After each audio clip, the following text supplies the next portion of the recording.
Okay. Okay. Well, yeah, we're good. We're good.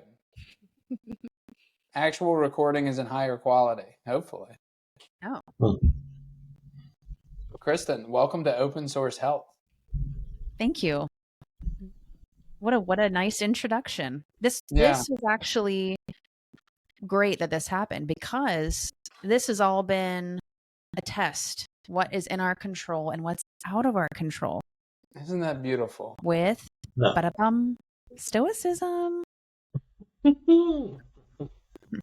I don't even know how this topic was really broached, but I think Marcus is probably even more equipped to talk about Aristotelian stuff and Stoicism. I'm more of a, per your message to me, I'm kind of like a pop Stoic, like a Ryan Holiday Stoic, probably. Yeah. Not like a real Marcus Aurelius type, but I'll fake the funk. That's fine. It's Buddhism with an edge. It's part of it. Like, you're kind of an edgy guy, right? You have a backwards hat and stuff. That just screams edge. Yeah. I mean, Stoicism is Buddhism without the fundamental recognition that there is no self, but which isn't very useful. I lean more towards Marcus. I like Ryan Holiday, but I definitely lean more into the older kind of doctrines of it.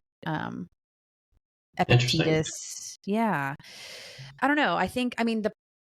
This is the one thing I had to ask about it was this has been around for a super long time, obviously. And I sent you over that question, Trip, but obviously Marcus too. It has come back, resurged, and it's kind of like a hot topic now. Definitely useful for a therapist because it's so similar to so many modalities already. But I don't know. Why do you think it's come back? Why are we now? And I think I sent this to you, Trip, in like 2019. That's kind of when the books and stuff skyrocketed in prices and just people. I don't know. What do y'all think? I have some thoughts on this actually. Because it's readily accessible, right? Like it's not it's not something that that doesn't make sense on the immediate surface. It's immediately graspable and applicable, right? Like you don't have to have some sort of advanced training in the language of therapy or self-care or something like that. And frankly, it's just not weird, right? Like it's not weird sounding. I think a lot of gatekeeping to therapy stuff and applying it is because the language ends up being sort of like off-putting or weird or sort of esoteric and kind of divorced from like day-to-day life versus Stoicism. Like, we've mentioned Holiday, but you could pick up a Ryan Holiday book right now and you're probably going to get something out of it that you can start applying immediately. And it stands the test of time, right? Like it's not this, it's not something that's, even though there's been this giant resurgence, it's not this thing that's been, in and out of style. It's held pretty steady and it doesn't require some sort of advanced training to understand or, like I said, begin to apply. But that doesn't necessarily answer the question of why did it come back? Did it ever go away? Is that what you're saying, Marcus? Yeah, I'm sort of saying, I don't think that it ever necessarily went away, but I think so there's been this giant push, right, towards raising mental health awareness, this sort of general social movement around like how to take care of your own mind. And I think what I'm sort of suggesting, from a completely non-data driven perspective or objective, just pure conjecture, right? Like just perfect for podcast fodder, I think it's because it's readily accessible. And so with like social media, podcasts, like any of that sort of stuff, right? Like you take something that's useful and people want and you make it very accessible, like people are going to run with it. So I think there's some degree of that, right? Like, would be my guess.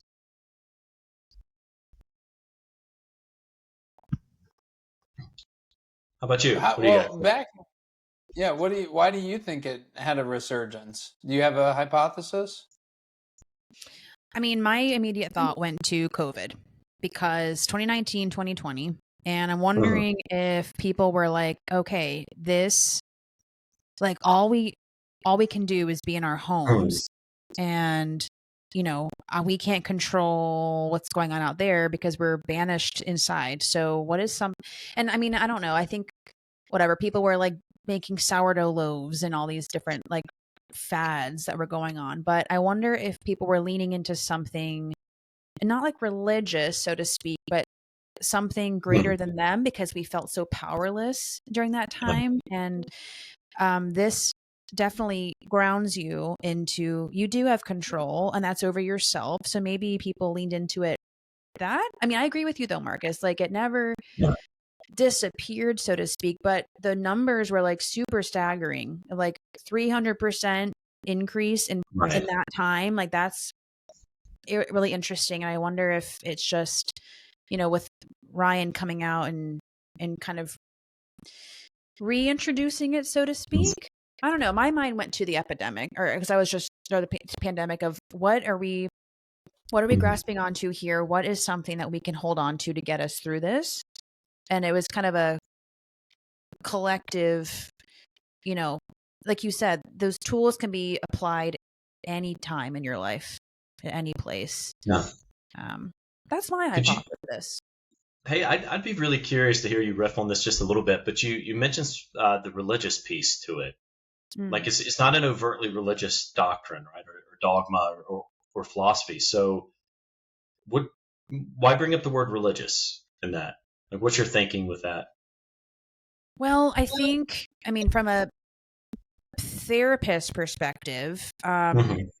it is certainly a topic that I've seen with folks with Hmm. traumas, with a source of contention, and a lot of words can be triggering of involving various Yeah. religions, Christianity, but Stoicism to me, it has more like pillars of life that aren't so Hmm. rigid thinking, or excuse me, like I don't know, there's not really a backing to it like with the trauma that comes from the various other religions. This seems Yeah. to be more in, here's how to Hmm. live your best life, but there's no, I mean, I haven't, it seems more like fluid, if that makes sense.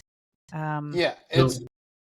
I would say it's like it's more palatable. You don't have to accept Mhm. anything that you don't have to make any Right. leaps of faith to apply it in your life. Whereas a lot of yes. times, like religious doctrine, whether it's Western, Judeo-Christian religions, require a certain set of beliefs, and then similarly, where like I'm very informed by kind of Eastern traditions. Most of the Eastern traditions come with all sorts of weird stuff and baggage with it too. Whereas Mhm. like Stoicism is just like you don't need any pre-existing beliefs to kind of apply this and feel like it applies to you.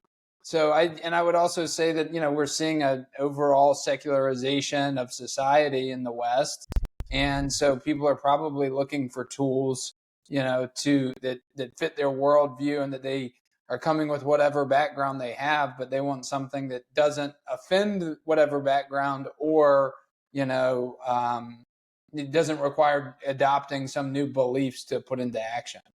Mhm. Yeah. So I have a couple of thoughts on this actually that because I found it really curious that you went with that you mentioned religion and I think there was something to that. And I like what you're saying, Trip, because I'm thinking about that Sam Harris quote where he talks about I can get all the something to the effect of I can get all the benefits of religion without having to divorce myself from reason or believe like wacky things. Like I can get all the benefits that come with religion without having to sort of adhere to some sort of belief system that doesn't map on to my like to reality or my ability to perceive reality. And so one Mm. thing that I was thinking about, I had a really wonderful philosophy professor that was the guy that sort of exposed me to Platonic and Aristotelian philosophy. And I remember one time a student asked, like, whatever the intro course we were in, why was he spending so much time in the classics and not jumping into like more Nietzsche sort of like French existentialism and stuff like down the road. And he said, he's like, because everything comes out of these, all of Western tradition is it sort of comes back to these classics, right? Like Nicomachean Ethics, Plato's Republic, those sort of seminal texts. And his argument was essentially that it's really important to read the classics. And the reason it's really important is it allows us to partake in a human conversation that's transcended the experience of time.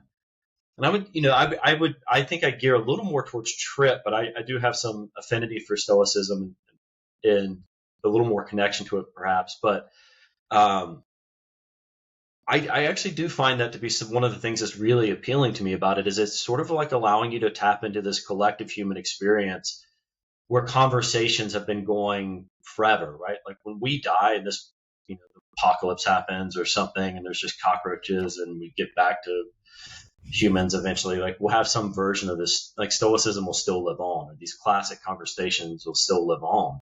And so in some sense, it allows you to tap into something that is bigger than yourself, right? Like to the collective human experience without having to have the sort of baggage that religion has. I think that's kind of an interesting appeal to it that I think you kind of put your finger on it in a way that's kind of cool. I lean into that word too, baggage. I connected to that a lot of, Stoicism to me is freeing. I mean, it discusses reasons without this like revelation or these components behind it. I don't know. It just gives you such a place of examining your impressions. Like it gives you kind of full autonomy over that without, like you said, that baggage. Yeah, I agree with that. Could you speak a little bit about your kind of clinical practice, what maybe brought you to becoming a clinician? And I'd like to lead that into, kind of the difference between clinical work and this, like the general self-improvement project, and kind of draw a distinction between like when we can apply Stoicism really well to meet some of our goals versus like when we might really need someone who's a mental health professional, and kind of what those differences are. So first question, just like what brought you to becoming a clinician? Yeah, definitely we'll speak on the other components because there is a lot of overlap with CBT and ACT therapy. But clinician-wise, I feel like I've lived many lives in sense of job and experience. So I used to work in tech. So I worked for corporate for a long time, and I worked at SAS for a little bit of time, and then I think I may have had, it was like a psychology class I took, and it really piqued my interest in the sense of just human behavior. I love traveling, so kind of witnessing how people act, why they do the things they do, just learning more, being curious about their stories. But something, and this is kind of where we can talk about that, like something bigger than me, whatever you want to call it, led me to doing more of like serving. Like I want to be there because corporate, that's, to me personally, it wasn't super fulfilling. So I worked at a homeless shelter. I made a really big shift. I was like, I just want to do this, leaning into this. And that was transformative. That gave me perspective 100% of, okay, my problems, leading into a Stoic quote is, we suffer more in imagination than reality. Okay, reality here is that my life is actually really fine. Like, I'm okay. But I worked alongside therapists there, not being licensed at that time. I got to know them and their work, and I thought, you know what, this is something I really want to do. I really want to sit with people in their highest points, their lowest points of life, all points. And so I don't know, one thing led to the other, and I really leaned into the clinical work there, and just being with people, and went to school and whatnot. And I love, and we can get into AIMS practice, but one thing I really value is this kind of integrative care. So working alongside other providers is paramount, because we have to be a collective unit. It takes a village, and I think that this is my greater purpose. is being this clinician and serving. And that's something I want to do. It brings purpose and fulfillment to my life. Hmm. Yeah. Second question. What was the second part of this?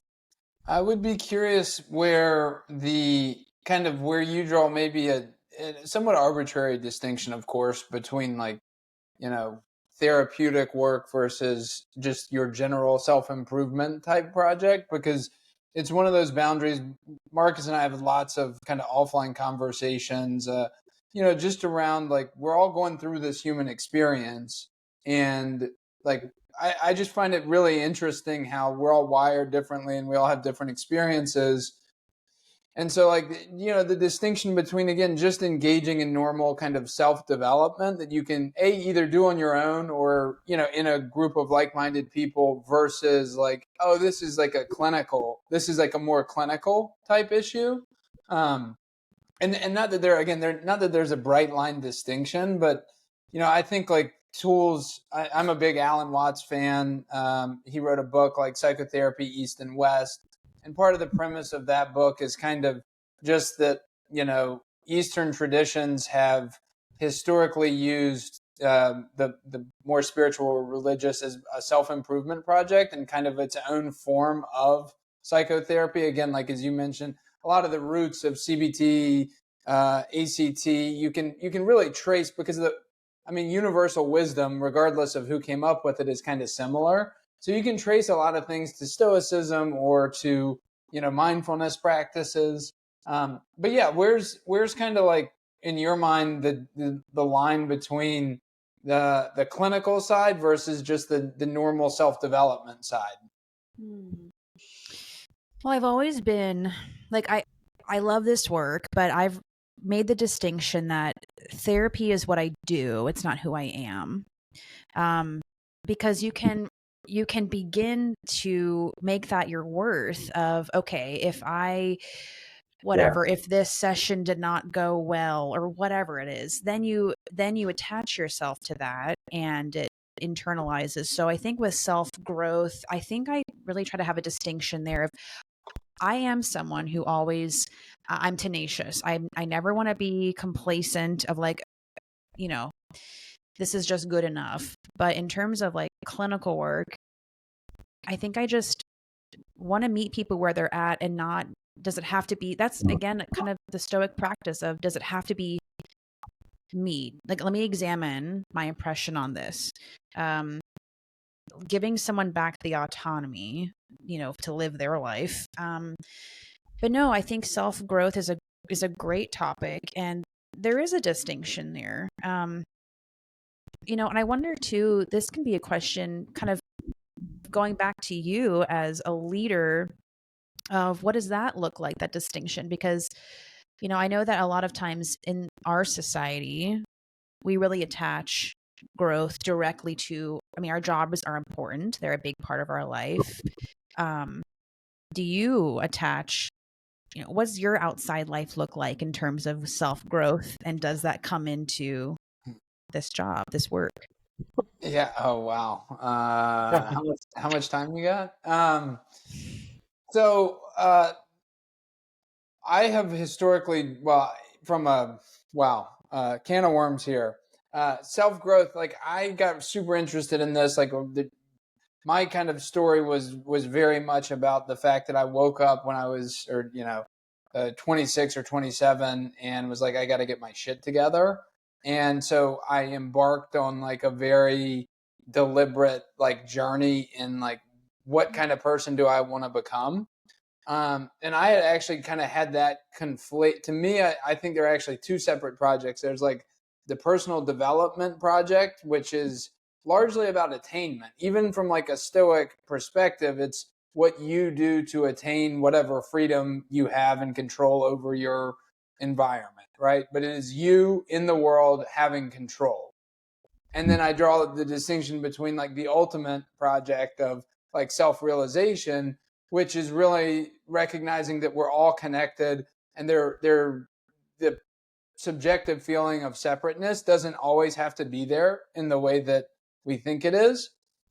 So for a long time, I viewed that as one project. And now I mean, I think integrating those two projects is a big piece of it. But I mean, quite frankly, the only reason, when we started Green Hill, I was in law school and trying to figure out what I wanted to be when I grew up, and I knew I wanted to have an impact. And for me, especially just my experience being, I thought it was really cool and wanted to help young guys who had the same set of challenges around substance use and mental health.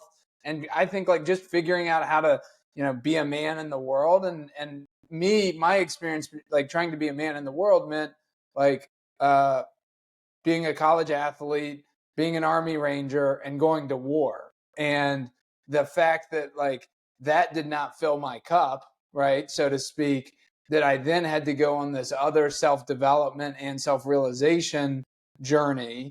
And then what could be cooler? Like I always, I'd probably run a cult if I could, and it would be some weird spiritual thing. And if not that, like it would just be run like a non-culty like retreat center where Yeah, we really wellness. got to do this self-development work. Mhm. So really like that has just fascinated with me. And like how do we build lives of meaning and purpose? And so like I just feel like so grateful that that's kind of like, even if I've gone corporate in the sense that like I don't do the direct kind of client patient work, um like how cool is it to try and build a system that honors like the patient and the providers and everyone we come into contact with. Mhm. Mhm. Does self-growth to you mean like always, striving or being a better version of yourself than where you were? Or So I'm gonna go back to, I feel like you sent something that made me think living in accordance. One of the questions you sent me was, what does living in accordance to nature mean to you personally? Um, so that's a really interesting. I mean, I think it's always about getting better. I don't love it means like we were worse before, right? Like I'd like to yeah. think we're all just evolving. Um, and part of, for me though, that has been because I'm a competitive person. I'm type A. Like I want to see the world become the way that I think it should be more. And um, for a long time, I tried to like tamp that down. Like, oh, there is no better. There is just what is, and kind of worried that I was like too competitive or trying to exert my will on the world. But part of my nature might actually just be that, like, I'm going to want to exert my will. I'm going to want to see what's possible. So, really kind of integrating again this idea that we can strive to be better while being really grateful and appreciative of what we've already got. So, that's how I kind of reconcile that right now. Yeah, I appreciate that. I agree with you. I think that word better does have a connotation that what we're doing now doesn't have as much merit as it will.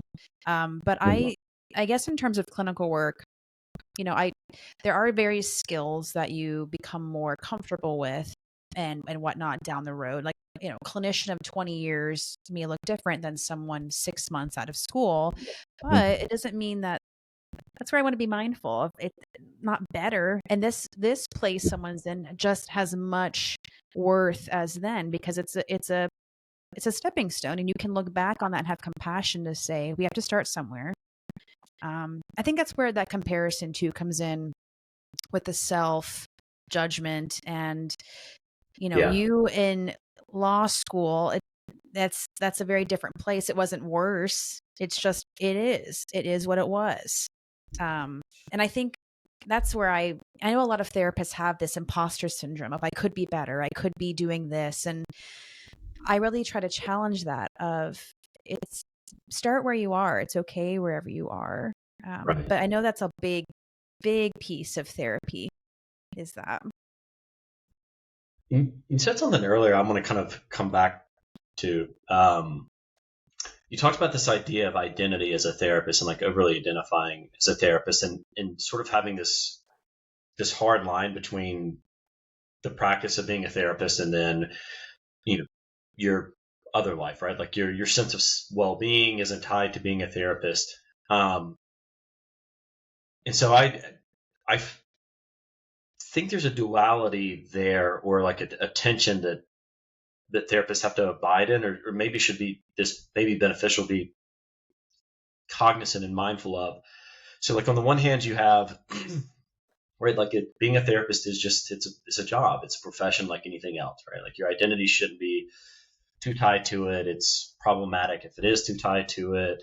And then this idea of like everything is just experience, right? Like I can't help but bring in any sort of experiences I have, right? Like and the example I'll give, because people that practice jujitsu are just like CrossFitters or vegans, they can't help but talk about it. But yeah, the it's interesting to me, Kristen, right? Like, sorry, before Kristen, he plays guitar as well. Just oh so. yeah. Oh, yeah. dude, I can't. This is whoa. I know. See, there's like concert posters in the back and I see everything. that. And such Yep. an aggressively white Placed dude. very nicely directly behind you. Yeah, exactly. Yeah, strategically. Yeah. Incrementally, I'm going to move the guitar into it. Yeah. Yeah. No, so the thing about like jujitsu, like Trip, yeah, he's talked about this with yoga and stuff too, right? Like, yeah, totally.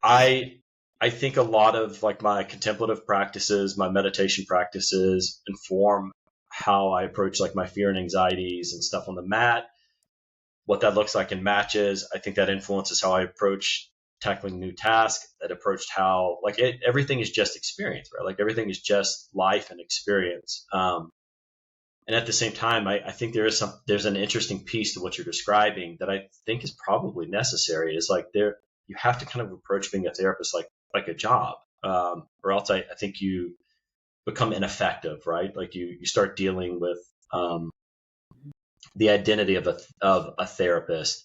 So now you have three people in the room, right? Like you have your quote unquote authentic self, the client that's in front of you, and then the perception of what like your identity and attachment to a therapist.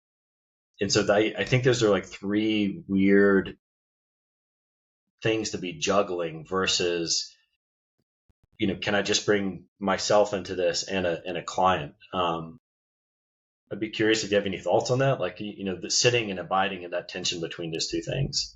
That's so, this could be a whole nother topic for another time, but like the selves, like, adaptive performing, because there is, I guess there is a performance, so to speak. I don't know. Like we put our hats on and we go to work. I mean, I'm a different person sometimes with people in session, but I do try to be authentic. I like that you mentioned the three people. That's really interesting. I'm going to think more on that later. But 1000%. And what I was alluding to was really if I, like, because you were saying maybe on the mat or kind of performance, if we place our worth in that, what does that mean if we have not, a less than stellar experience? It can just be an experience. I think it's the judgment we assign to it.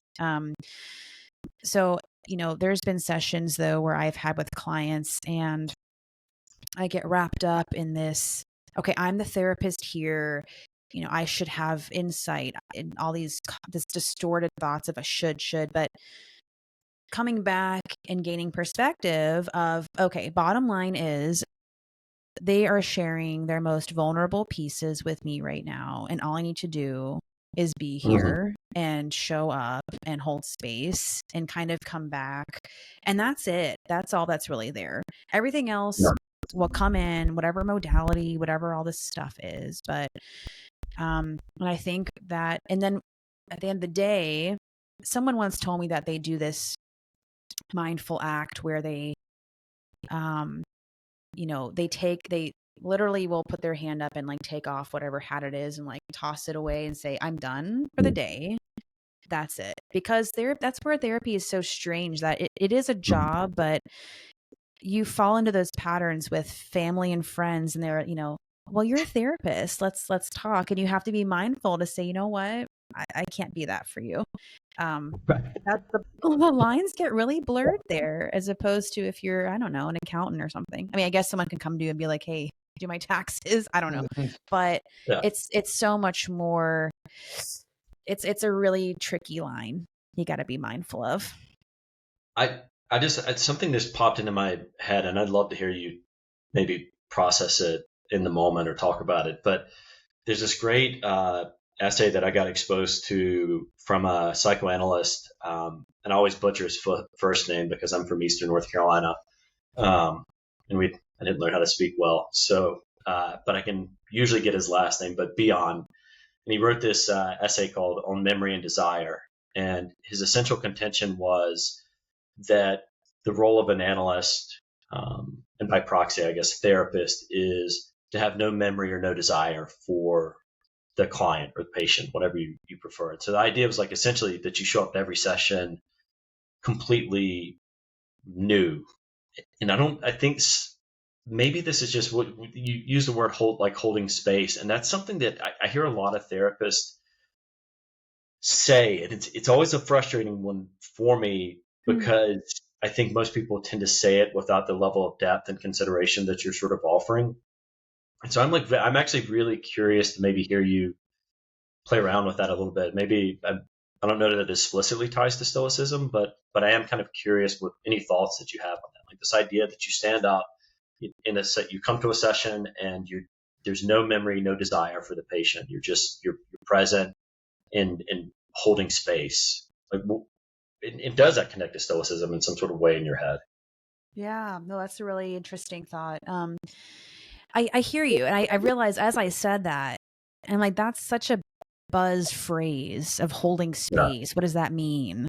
And I'll speak to your point, but I do want to, for me personally, what that means is really what you were just saying is respecting whatever this person comes in with and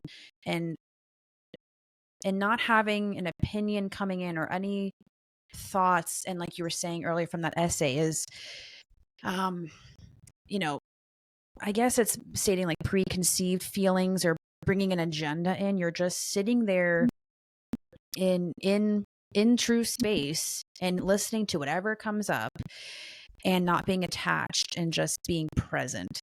I think holding space means being truly present, Mm-hmm. because, and that's where, bringing it back to Stoicism, one of the really helpful kind of quotes I live by is, I can choose to not have an opinion on this, because we can kind of get wrapped up in just saying it's here. But as I'm saying that now, I realize that, yeah, a lot of maybe folks don't recognize the depth or weight of what that really means. It's hard to, whatever we want to say, hold space, because I think I've learned to do this early on and mitigate this, is coming in and wanting to solve the problem. Much like you, Yeah. Trip, I can lean into that type A of like, what's going on? Let's figure it out. But holding space is saying, maybe we can't resolve this, and that's okay. It just is right now. Let's just let it be. And that's, again, Stoicism, letting go of control. What can I just let this be? I mean, I'm someone who wants to do that. I see something and let's tackle it. That's a really hard thing to do, though, is to lean into that. Right.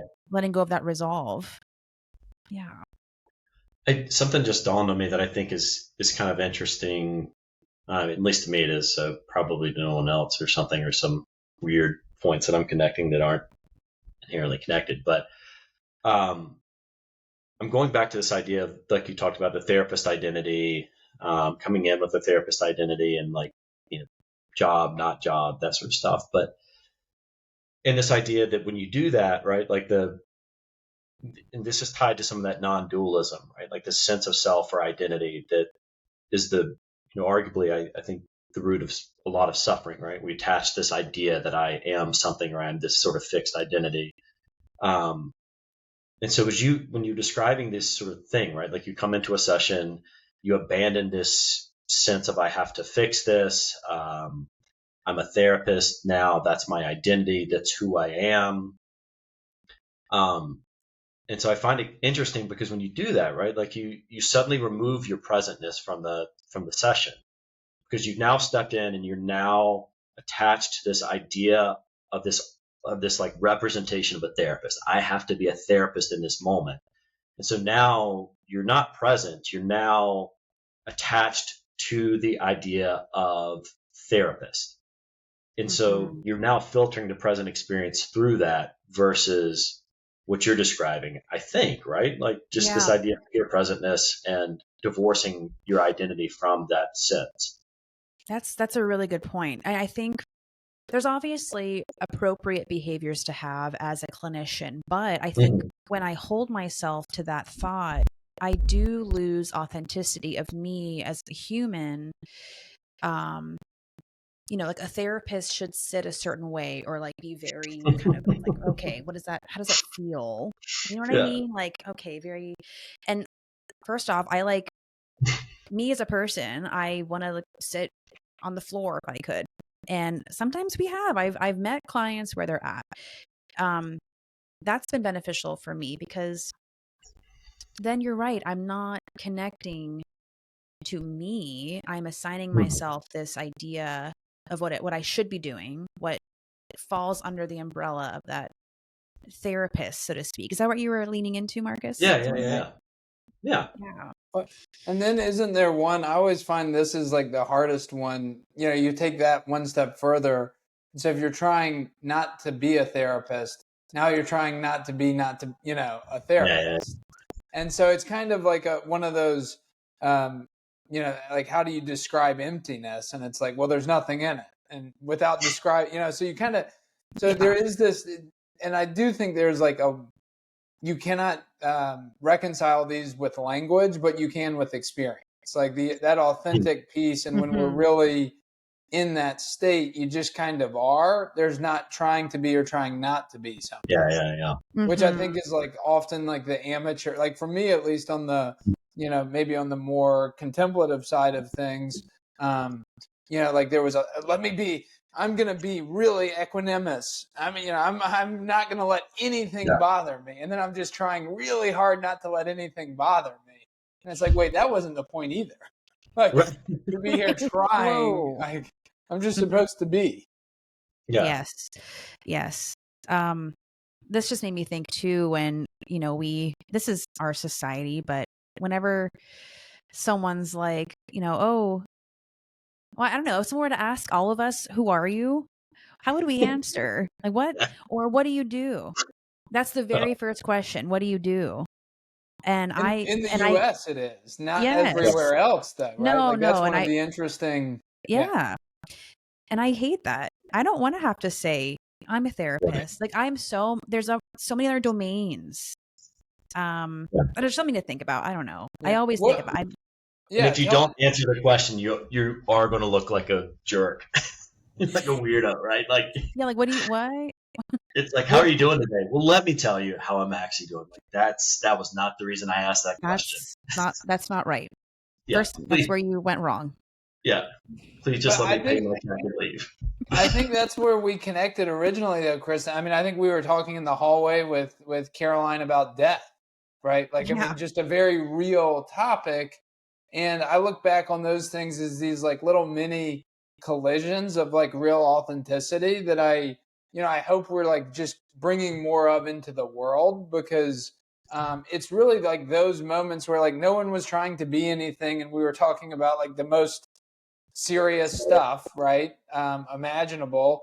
I think like we both of us had some sort of death of a friend or family in the last week, and um, yeah, I mean, I think about like that as like really the magic of like community and connection, which is nothing to do with stoicism necessarily or actual clinical work, but like those are the moments that I'm like, yeah, like we're really doing the thing. Especially like as a culture, like just to be able to walk down the hall and have like that little moment in the middle of a day is like very refreshing, at least, for me. Likewise. No, me too. I think I really resonate with that. I mean, I was present there. I wasn't trying to say something that would, I don't know, please you or Caroline, or I was just showing up. Mm-hmm. And afterwards I was like, that was cool. Like that doesn't typically happen because no one wants to talk about death. Nobody wants to talk about, you know what I mean? Of like, oh, this let's just face this. It's gonna happen.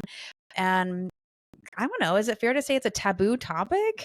I don't know. People are like, nope. Like you said, Marcus, how are you? Great. Even though we couldn't be worse. Yeah, yeah.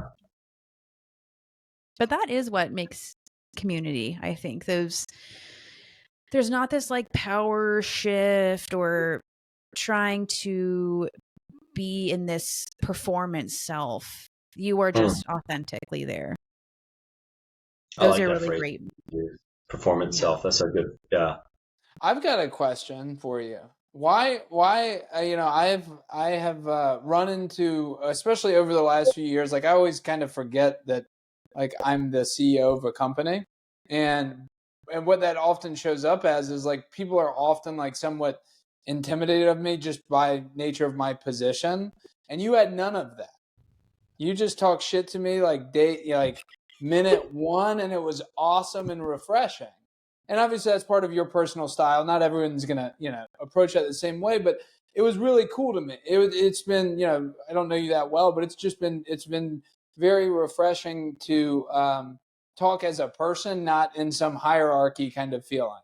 And so I wonder, like, what about if you have any insight into your own psychology around that. I appreciate you saying that. I honestly, I think it is my personality, but you also, I mean, I'm sure Marcus can offer some sassy comment, but you, you don't, when I've met you in the hallway, whatever. No, the very first time I met you, I told you that you sent me a phishing email. Mm-hmm. And Marcus, it was like urgent. Message me right now. And I was like, oh God, I'm in trouble. And I went to, but I don't know. I've worked, like I said earlier, corporate offices where there is this power differential, and like you will only email me or I'm not available at this point. But you were a person, and you kind of broke down that barrier for me, at least, of accessibility. I don't know, just it was refreshing to talk to you as that, because I know that CEO has a lot of behind those three letters. But I think it was your humanness which made it refreshing, and I don't know if the word safe space is appropriate, but maybe just comfortable. Yeah. But I don't know, I think this sounds like I'm advertising AIM, but you really do live up to the pillars, I think, of this in the terms of community.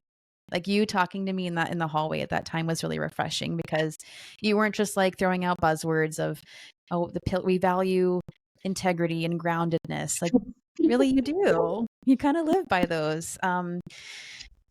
I don't know. I didn't really even consider what you said until just now, and I guess it's interesting, but I guess the reason why I'm so comfortable with conversing with you and just the overall nature of it is because of that. It is what it is. We're all going to die at the end of the day. CEO, I don't want to, No. it's CEO, and you have a big role, and you have wonderful amounts of experience, and certainly tackle things I could never with in regard to relations, and just forming a community in a big branch that is flourishing. I mean, all these openings we have, and this incredible opening of Chapel Hill, like those are things that are remarkable. But at the end of the day, I think, and I don't want to be, I do strip that title in the sense of you're human, and that's what you are at the end of the day. And I think you exhibit that, and it's really refreshing. You come around the building, and you're, just, you support us, and it's not this like scary CEO that I think we're used to in this society of, big glass walls and a big desk, and like, just this big power differential. I don't get that. Yeah. So It's interesting because I think some people do. And it's always been like, to me, it's the most confusing thing to me is when people really, experience that differential. Because, like, I don't, like, again, like, the reason I asked the question is because, as we've grown, especially, I think that does just naturally come up sometimes for people. Like, again, just again, power dynamics are, inherently there in any sort of hierarchy. But yeah, I was just curious. So, I mean, I appreciate the answer. I feel like great about myself. I think we should wrap now, but no, like Yeah. I do wonder. Like, I think that's like that's one of the things I like when Marcus and I talk about like growth and like what we want to accomplish and like even like our vision, and what like I want the organization to accomplish long term. To me, it's really important. Like, none of it matters if we don't have those moments in the hallway.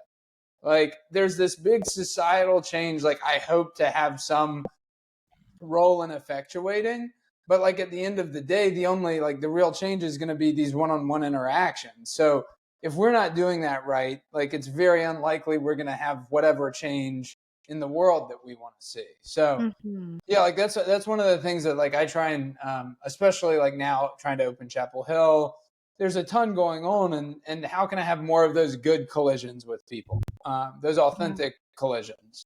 Absolutely. And I think you know, and Marcus too, in this company overall, you value thoughts regardless of what title or position you have. Even this space right now, letting me be in this moment and speaking. I think in corporations, there is there is a food chain, and it's like, well, this person, maybe some CEOs never see their employees. They don't know who this person is because they don't make time, but you do. And I think you see the value in people as them and less of, their job title, essentially. I hope so. Yeah. I think so. Yeah. I think you brought up a cool point about death, though. Like you mentioned that earlier, like the idea of death, right? Like no one wants to talk about it, but it's in some sense it's like the most humanizing thing, right? And like CEO, all the way down through anything, right? Like the great equalizers, we're all going to die. The great equalizer. Absolutely. Yeah. Nobody's making it out of the thing alive. Do you talk about death at home, Kristen? Like, is this like is this a normal topic? Yeah, it is. It's not like, like just, yeah.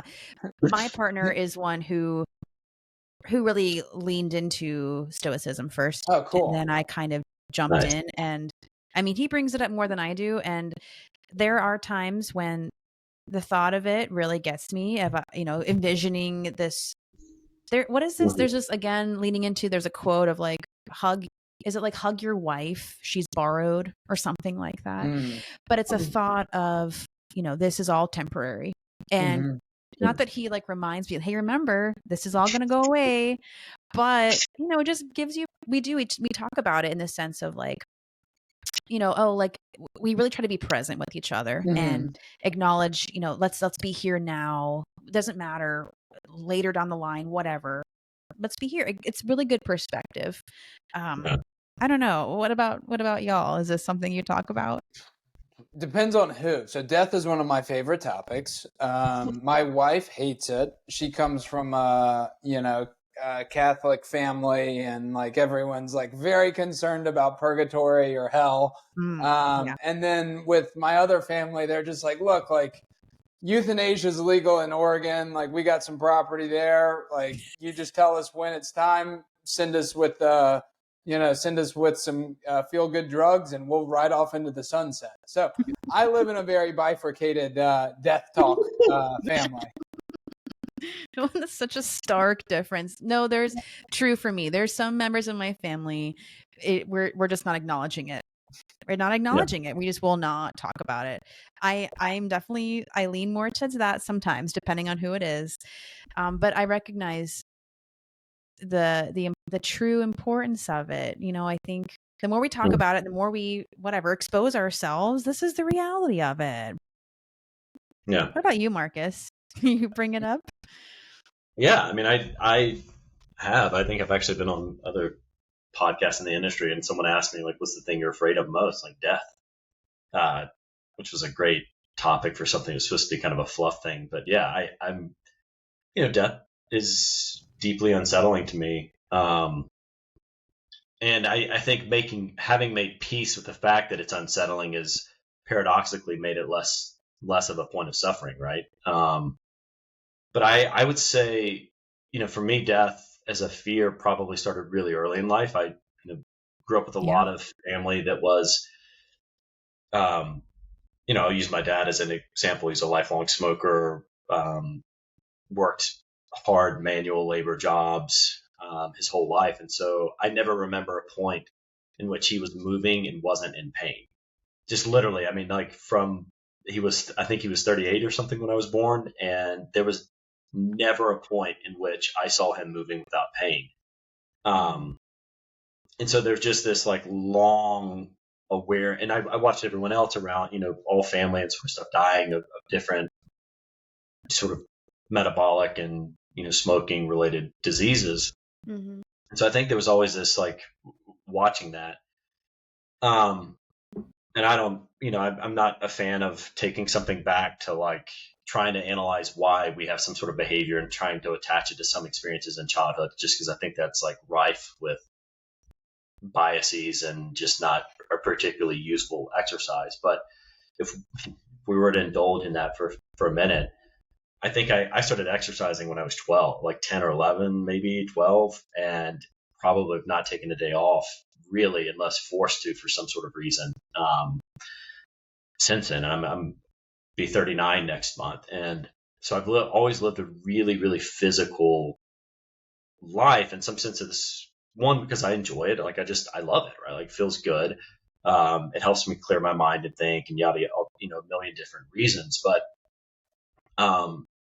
in theory or arguably, maybe there's some degree of like running from this idea of death.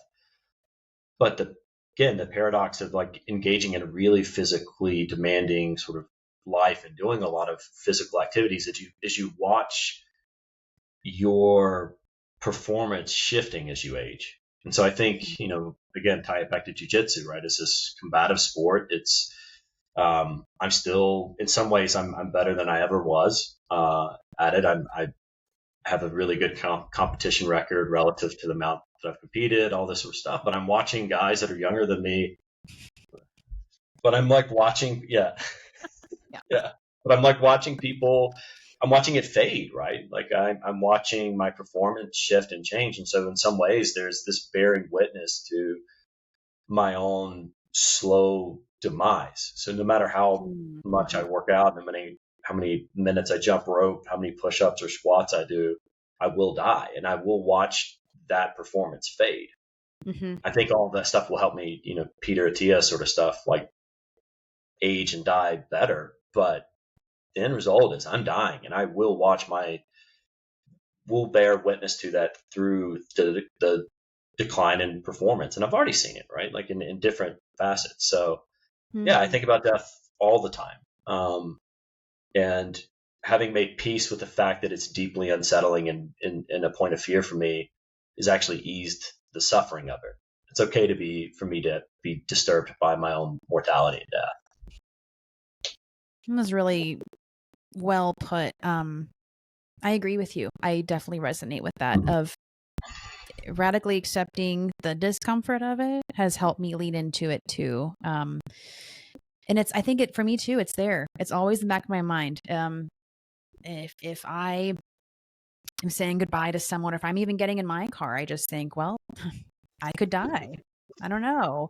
And it just pops in, but, with your dad, I don't know how we are on time, by the way. Are we? Let it roll. Yeah. Okay. Trip can text his mom and ask her how much more of this she would listen to. So, yeah. With your dad and him really, you only seeing him in pain. Mm-hmm. Did you ever talk about death with him? But how did he feel about it? Oh man, that's an interesting question. He always was really clear. Like I'm going to die. I can't tell if he's. And that's not. I thought you were just sitting there.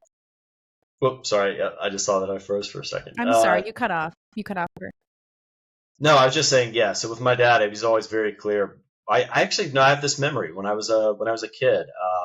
Like probably way too young for this conversation if there is an age for that sort of thing. But there's a big like family cookout or something, I think, and he at some point was like, "I'm going to die." And there's like all these people and stuff around, and I remember my memory of that is like freaking out and breaking down. So it's like I was like 4 or 5 or something, and there's like 20 people over at the house, and I'm like losing my mind because it's like, oh my god, my dad's gonna die.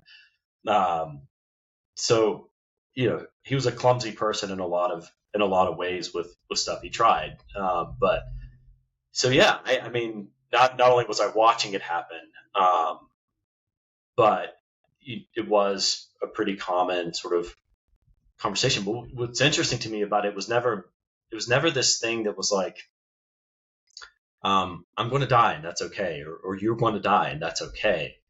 It was just so it was not necessarily like a terribly reflective sort of embrace of it in some sort of way. I don't know. That's really interesting. Yeah. Mm-hmm. So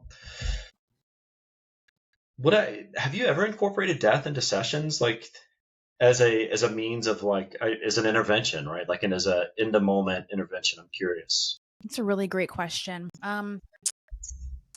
Not directly, but clients have brought it up though, in the sense of, trying to think of an example, I guess, with like perspective taking of, does this, is it really that serious, in the sense of, assuming the worst of a minor situation and saying, at the end of the day, I'm human, and does it, and not in like a, suicidal way of, does it really matter, but just perspective of, okay, at the end of the day, we are going to die. But no, and I haven't leaned into a lot with folks regarding end of life. I have talked briefly with a close friend who's a therapist, and she has a client who has about a year left to live, and they have talked. I mean, I was picking her brain about this, and that I think it'd be really interesting to actually meet with a client who is transitioning to that, because hearing the story of, have they accepted it, or what are their thoughts on it?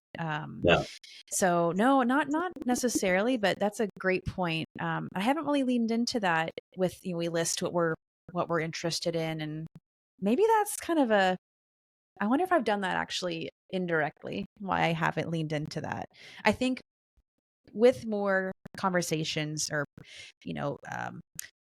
talking about death, here and there with my partner, I think that has made me more comfortable with it, because first beginning therapy, I didn't want to touch anything involving grief,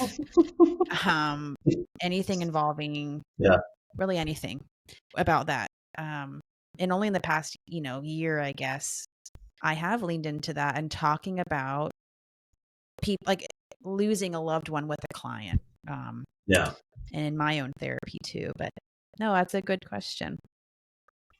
Yeah. There was something I used to use sometimes that was helpful, and I always had the benefit, I think, primarily of working in a residential setting. But I was always really enamored with that Carl Sagan quote about pale blue dot, when I think it's the Voyager that's passing out of the solar system, and it's looking back, and there's like this, you see the sun, like a night, you don't even see the sun, you just see this sort of illumination light, and you see this like barely noticeable speck, and he has this just beautiful reflection on it in a way that only Carl Sagan could sort of articulate. But it's it starts off, behold that pale blue dot suspended in something like a speck of dust. But there's a line in there that's always resonated with me, that like, behold, like on that sits every tyrant, every saint, every mother, child, everyone that you've ever known, loved, or cared about. But it just sort of paints this picture of our own finiteness within this framework of infiniteness. And I think that's like, I would give it out sometimes to clients, and when they would be hung up in the most sort of like perseverating, or stuck in the like most sort of myopic, like silly thing, and just like, hey, just read this, just go somewhere by yourself, read it for a little bit and come back, like we'll talk afterwards, but I want to hear your thoughts on it. Because I mean, I've always found it helpful for me, and so it seemed like a potentially useful exercise for some. Yeah, absolutely. So I don't think I've met you before this. I guess not. Yeah. Yeah. So you do work with clients too? Not anymore. No. Okay. I was a really bad Licensure there. issues, you know, Yeah. complaints, and We can't talk about that we too can't. much. Yeah, it's Oh, okay. Because we have to edit yeah, that out. Classified. yeah. Look at the mustache. That says it all. I mean, come Yeah, on. uh, no, I maintained a few clients for a little while once I transitioned out of that into kind of coming into the organization. Sure. Yeah. I think for me, working with clients was always felt a little limiting. Loved aspects of it. Other aspects I didn't necessarily like. It felt not. Yeah, I don't know. So, but I kept a few clients for a long time from just over the years, and then I think actually don't really see anybody anymore. Occasionally, someone will pop up on the radar, but not really. No, not anymore. Okay, cool. Trip, there was one question I had for you, if that's cool. Yeah. Okay, well, so I want to go back to this kind of place we discussed briefly about CEO and just this, title and whatnot.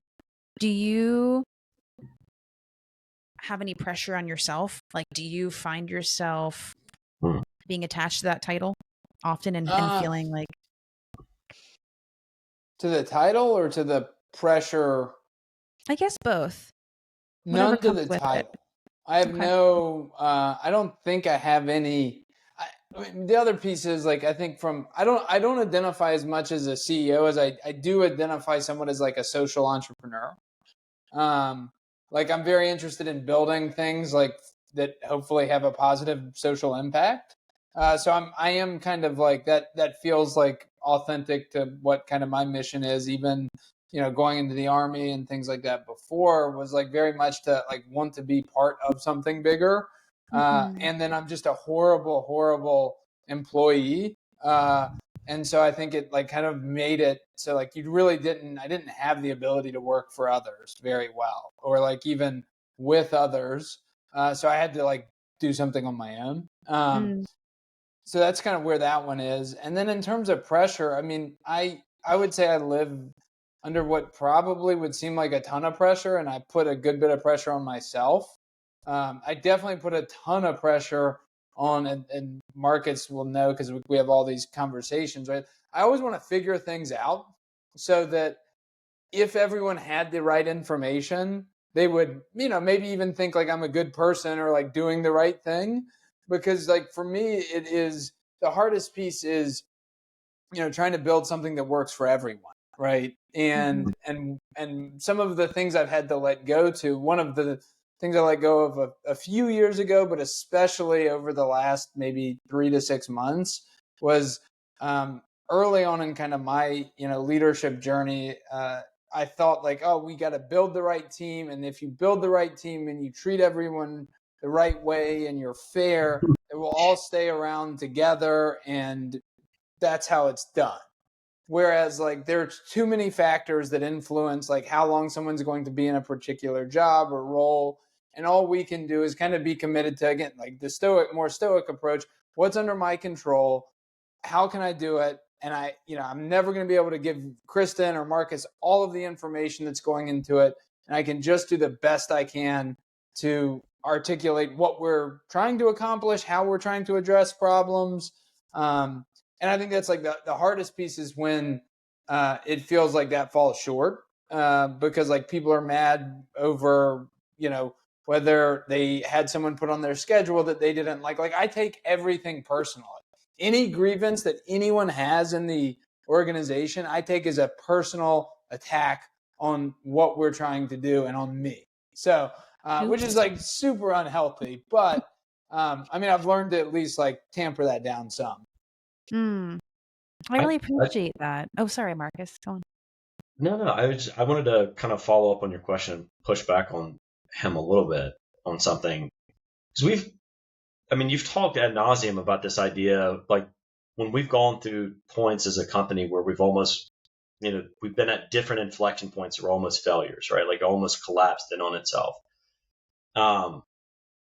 I've heard you in a way that's like remarkably human discuss like I'm do not want to let the people down around me, right? Like this pressure of I want to keep this thing going, and I like the pressure that you know like even to the degree that like you talked about like the pressure that you felt was around like your quote unquote duty or responsibility to the people of the company.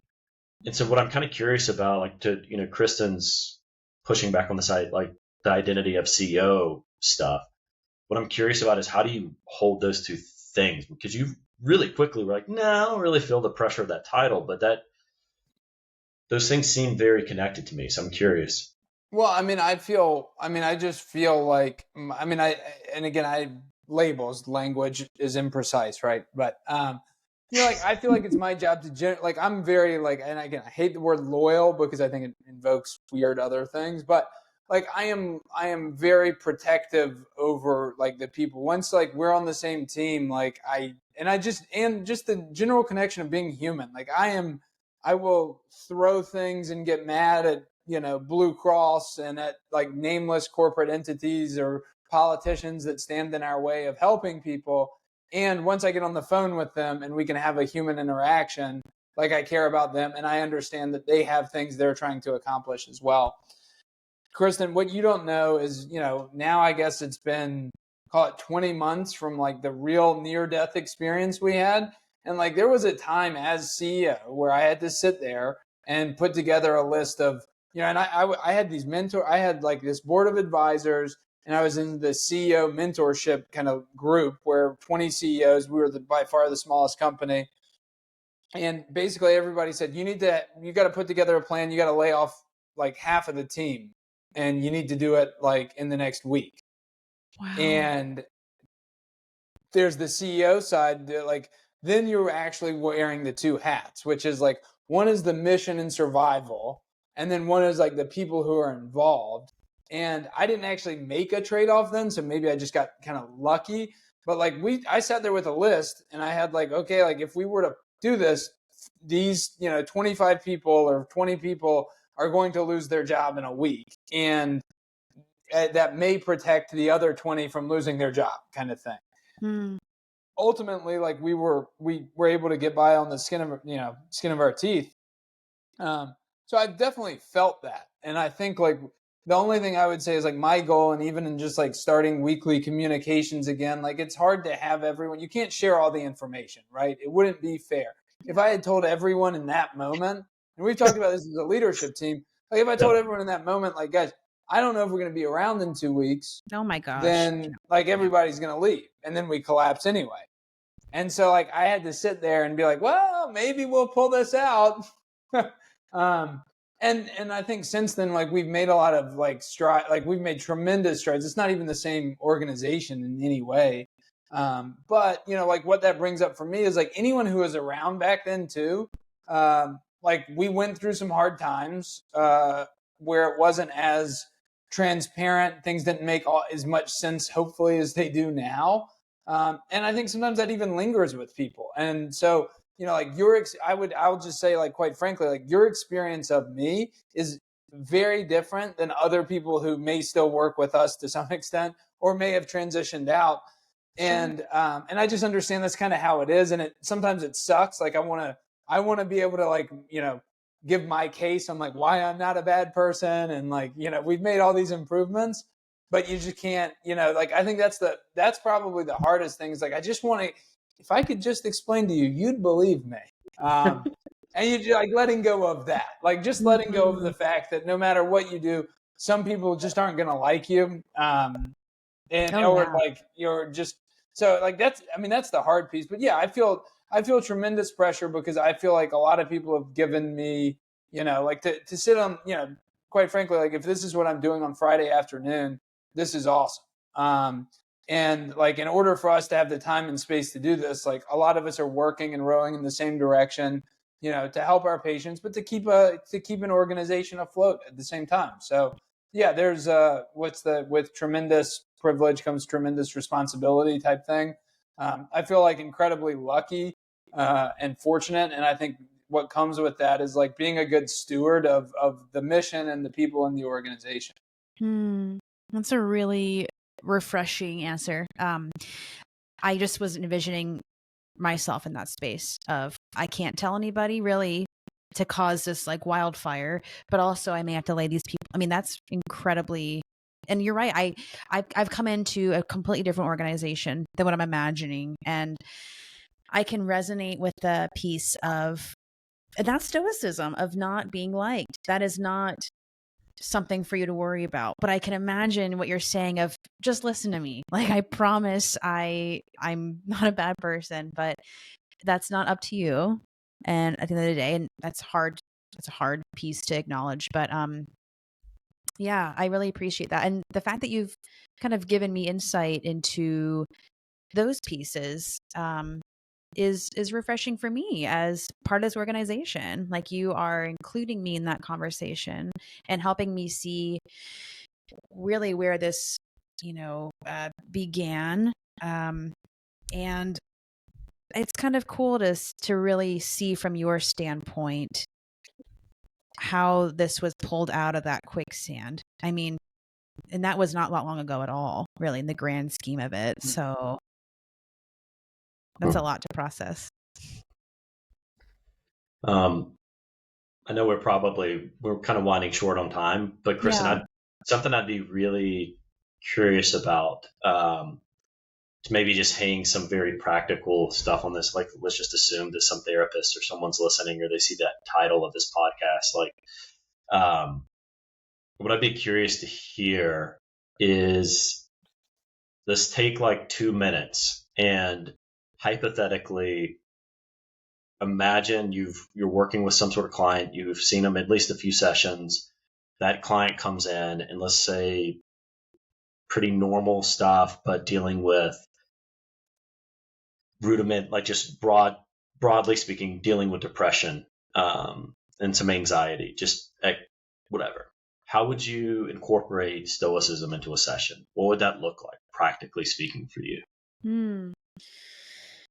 That's a really good question. I think I would help them really. So I know that part of the practice is that's where kind of the CBT piece comes in. And I've already alluded to it in this podcast of we suffer more in imagination than reality. So I think I would help this individual. There's this, technique, checking the facts to say, okay, what story, what narrative is anxiety telling you or depression? And let's acknowledge that. And what story is this versus what can it actually be? Because we paint these pieces in our mind of things that haven't even happened yet, or already assuming this piece. And that goes, outside of the area of being present. Groundedness, I think. I would help them lean into here and now and acknowledge, what story is there versus, again, checking the facts. What is reality? What's going on here? What are you choosing to lean into? Are you choosing this fear, or because that's maybe a comfort for some people? That's how we control things. Rumination. That's our way of controlling the situation, is to just, if we think on it enough, that becomes our way of saying, okay, I've got this, but letting it be. So I think leading into, I know mindfulness is such a overused phrase and I really don't even like it. Yeah, but I think recognizing, hey, I think this might be a bit more, and we're making it a little bit more and kind of helping them come back down, so to speak. Yeah. And it's fine. You're going to die. It doesn't matter because we're all going to die. So bye. Yeah, bye. That's how I end conversations with my wife. We're all gonna die, and like the self is just a construct. So like I don't know why you're trying to change me, because there is no me to change. There is no me to change. If there was, I have no free will to change it. Exactly. I love that. Oh, well, that was fun. That's a nice long recording. Kristen, thanks for coming on. Thanks for having me. Yeah, we did kind of go all over. I loved it. Will you do it again? someday. Absolutely. You should really Absolutely. encourage someone else to get on. So Okay. it's not just Marcus and Tripp talking. Yeah. I mean, because next thing you know, it's going to be, who knows? Oh, All yeah. right. Well, I'm All going to right. go check in on the construction here, and I'll see Love it. y'all next week. All See you right. next Sounds week. good. Thanks, y'all. Thanks.